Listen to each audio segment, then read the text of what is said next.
Hello friends, welcome to smart online Telugu. Staff selection commission నుంచి అయితే CHSL ఉద్యోగాలకు అయితే నోటిఫికేషన్ రావడం అయితే జరిగిందండి.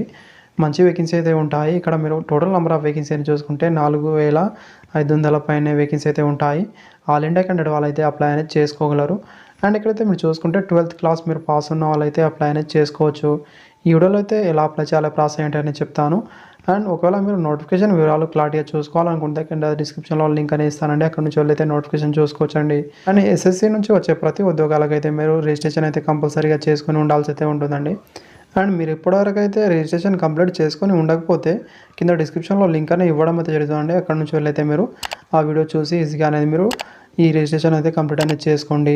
ఈ వీడియోలో అయితే మీరు సింపుల్గా ఎలా అప్లై చేయాలనేది చెప్తాను. మీ మొబైల్ ఫోన్లో కూడా అప్లై అనేది చేసుకోవచ్చు అండి. ఫస్ట్ మీ యూజర్ నేమ్ అయితే ఇవ్వాల్సి అయితే ఉంటుంది. ఆఫ్టర్ ఇక్కడ మీ పాస్వర్డ్ అనేది ఇక్కడ ఫిల్అప్ చేసిన తర్వాత ఈ క్యాప్చా ఇక్కడ ఎంటర్ అనేది చేయాల్సి అయితే ఉంటుందండి. ఎంటర్ చేసిన తర్వాత లాగిన్ అయితే అవ్వాల్సి అయితే ఉంటుంది. మీరు ఒకవేళ మీ పాస్వర్డ్ అనేది మీకు గుర్తు లేకపోతే ఫర్గాట్ పాస్వర్డ్లో వెళ్ళైతే మీరు ఇక్కడ మళ్ళీ పాస్వర్డ్ అనేది క్రియేట్ అనేది చేసుకోవచ్చు. సో ఫ్రెండ్స్, ఇక్కడైతే మీరు చూసుకోవచ్చు అండి. December 6 నుంచి అయితే ఆన్లైన్ అనేది స్టార్ట్ అవడం అయితే జరిగింది. లాస్ట్ డేట్ అనేది 2023 January 4 వరకు అయితే మీరు అప్లై అనేది చేసుకోగలరు.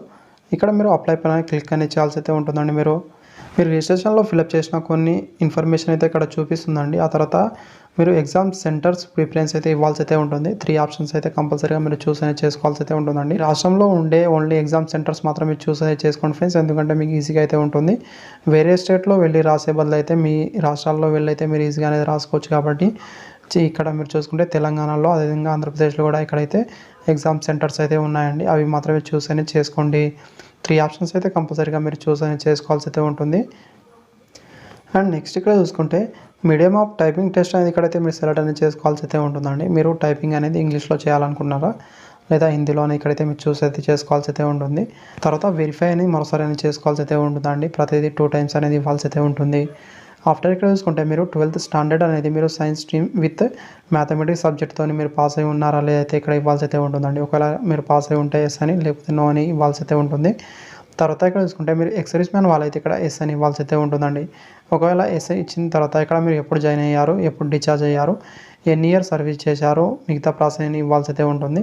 లేకపోతే ఇక్కడ సింపుల్గా నో అని ఇవ్వాల్సి అయితే ఉంటుంది. ఇవన్నీ అయితే స్కిప్ అని అవ్వడం అయితే జరుగుతుందండి. అయితే మీరు గమనించాల్సి అయితే ఉంటుంది. మిగతా ఇది మ్యాండేటరీ ఏం కాదండి, ఇవైతే ఫిల్అప్ చేయకపోయినా పర్లేదు. ఆఫ్టర్ ఇక్కడ చూసుకుంటే మీకు ఏజ్ రిలాక్సేషన్ అవసరం ఉంటే ఇక్కడ ఎస్ అని ఇవ్వాల్సి అయితే ఉంటుందండి. ఆఫ్టర్ ఇక్కడ చూసుకుంటే మీరు ఏజ్ రిలాక్సేషన్ దేంట్లో తీసుకోవాలనుకున్నారో ఇక్కడ కేటగిరీ అనేది చూస్ అయితే చేసుకోవాల్సి అయితే ఉంటుంది. SC STలోన ఇక్కడైతే మిగతా అని చూసుకోవాల్సి అయితే ఉంటుందండి. ఒకవేళ మీకు ఏజ్ రిలాక్సేషన్ అవసరం అని లేకపోతే మీరు ఫస్ట్ నోటిఫికేషన్ క్లారిటీగా చూసుకోండి ఫ్రెండ్స్, అదైతే మీకు ఈజీగా అర్థమవుతుంది. ఒకవేళ మీకు నోటిఫికేషన్ వివరాలు కూడా కావాలనుకుంటే నా కామెంట్ రూపంలో చెప్పగలరు. నెక్స్ట్ అయితే ఆ వీడియోని చేసి అయితే పెడతాను. తర్వాత మీకు హైయెస్ట్ ఎడ్యుకేషన్ క్వాలిఫికేషన్ ఇక్కడైతే మీరు చూస్ అని చేసుకోవాల్సి అయితే ఉంటుందండి. మీకు ఏం హైయెస్ట్ ఎడ్యుకేషన్ క్వాలిఫికేషన్ ఉందో అనేది. ఆ తర్వాత ఇక్కడ చూసుకుంటే details of qualifying education qualification అనేది ఇక్కడైతే మీ దగ్గర ఉందా లేదా ఇక్కడ ఇవ్వాల్సి అయితే ఉంటుంది. 12th స్టాండర్డ్ మీరు పాస్ ఉన్నారా లేదా ఈక్వలెంట్ టు 12th స్టాండర్డ్ అనేది ఇక్కడైతే మీరు చూస్ అనేది చేసుకోవాల్సి అయితే ఉంటుంది. ఆఫ్టర్ ఇక్కడ చూసుకుంటే మీ 12th స్టాండర్డ్ డీటెయిల్స్ అనేది ఇవ్వాల్సి అయితే ఉంటుందండి. మీరు పాస్ అయ్యారా లేదా అయితే ఇక్కడ మీరు సెలెక్ట్ అనేది చేసుకోవాల్సి అయితే ఉంటుందండి. ఒకవేళ మీరు పాస్ అయ్యాడు అని ఇక్కడ ఇచ్చేస్తే మీరు పాస్ అయి ఉండాల్సి అయితే ఉంటుందండి. అపేరింగ్ అంటే ఇక్కడ మీరు ప్రజెంట్ ఇక్కడ మీరు రన్నింగ్లో ఉంటే ఇక్కడ అపేరింగ్ అని ఇవ్వాల్సి అయితే ఉంటుంది.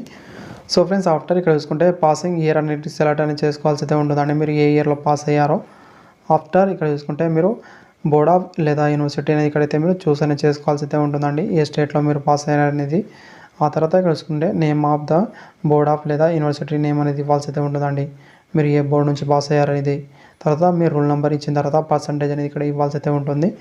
ఆఫ్టర్ ఇక్కడ చూసుకుంటే మీ పర్సనల్ డీటెయిల్స్ అనేది ఇక్కడ జాబ్ ఆపర్చునిటీలో ఉంచాలన్నా లేదా అనేది వాళ్ళైతే కండిషన్ అయితే అడుగుతున్నారు. ఒకవేళ ఇవ్వాలనుకుంటే ఎస్ అని, లేకపోతే నో అని ఇచ్చుకోవచ్చు. ఎలాంటి ప్రాబ్లం అయితే లేదు. అండ్ నెక్స్ట్ ఇక్కడ మీ ఫోటో అనేది అప్లోడ్ అనేది చేయాల్సి అయితే ఉంటుందండి. ఫోటో అనేది ఇక్కడ మీరు చూసుకుంటే ఆఫ్టర్ 6th September 2022 తర్వాత దిగిన ఫోటో మాత్రమే అప్లోడ్ అనేది చేయాల్సి అయితే ఉంటుంది. ఇక్కడ మీరు చూసుకుంటే 20 to 50 KB లోపు అయితే ఉండాల్సి అయితే ఉంటుందండి. ఫార్మేట్ అనేది JPEG కానీ JPG ఫార్మేట్లో కానీ అప్లోడ్ అనేది చేయాల్సి అయితే ఉంటుంది. తర్వాత సిగ్నేచర్ అనేది చూసుకుంటే ఇక్కడ మీరు 10 to 20 KB లోపు అయితే అప్లోడ్ అనేది చేయాల్సి అయితే ఉంటుందండి. ఇది కూడా సేమ్ ఫార్మేట్.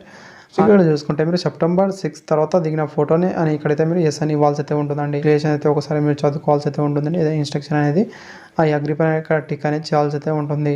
చేసిన తర్వాత ఇక్కడ ఈ క్యాప్చా అనేది ఇక్కడైతే ఫిల్అప్ అనేది చేయాల్సి అయితే ఉంటుందండి. క్యాప్చా ఫిల్అప్ చేసిన తర్వాత ప్రివ్యూలో అయితే ఒకసారి వెళ్ళాల్సి అయితే ఉంటుందండి. అంటే మీరు ఒకసారి అయితే ప్రివ్యూ అనేది చూసుకోవాల్సి అయితే ఉంటుంది. మీరు ఏదైనా రాంగ్గా ఫిల్అప్ చేస్తే ఎడిట్ అండ్ మాడిఫైలో అయితే వెళ్ళాల్సి అయితే ఉంటుందండి. అంతా ఓకే ఉందనుకుంటే ఇక్కడ సబ్మిట్లో అయితే వెళ్ళాల్సి అయితే ఉంటుంది మీరు.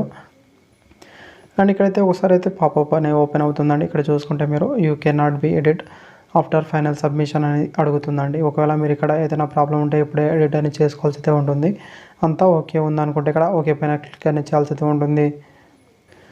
సో ఫ్రెండ్స్, ఇక్కడ ఎస్సీ ఎస్టీ వాళ్ళకైతే ఎలాంటి ఫీజు అయితే లేదండి. డైరెక్ట్గా ఇక్కడ మీరు అప్లికేషన్ ఫామ్ అనేసి ఇక్కడ డైరెక్ట్గా మీ అప్లికేషన్ ఫామ్ అనేది ఇక్కడ సబ్మిట్ అనేది అవ్వడం అయితే జరుగుతుంది. మిగతా క్యాండిడేట్ వాళ్ళకైతే ఇక్కడ మీరు పేమెంట్ అనేది చేయాల్సి అయితే ఉంటుందండి. ఇక్కడ మీరు పేమెంట్ అనేది చూసుకుంటే ఇక్కడ మీరు పేమెంట్ ఆప్షన్లో వెళ్ళైతే మీరు పేమెంట్ అనేది చేయాల్సి అయితే ఉంటుంది సింపుల్గా. ఆ తర్వాత మీరు పేమెంట్ చేశారా లేదా మిగతా ఇన్స్ట్రక్షన్ కూడా ఇక్కడైతే మీరు చూసుకోవచ్చు. అదేవిధంగా మీరు అప్లికేషన్ స్టేటస్ కూడా ఇక్కడ చూసుకోవచ్చు అండి. మీ అప్లికేషన్ ఫామ్ అనేది యాక్సెప్ట్ అయిందా, రిజెక్ట్ అయిందా అలాంటివి అయితే కూడా మీరు చూసుకోవచ్చు అండి. ఇక్కడ మీ ప్రింట్లో వెళ్ళి మీ అప్లికేషన్ ఫామ్ అనేది మీరు ప్రింట్ అనేది తీసుకోవచ్చు అండి. ఇది మీరు తర్వాత కూడా తీసుకోవచ్చు అండి. ఇక్కడ మీరు ఏదైతే చూసుకోవాల్సి అయితే ఉంటుంది. Thank you friends. వీడియోస్ తెలియజేయండి friend. Thank you for watching. ఇలాంటి మరిన్ని అప్డేట్ కోసం అయితే ఛానల్ని సబ్స్క్రైబ్ చేసుకోండి.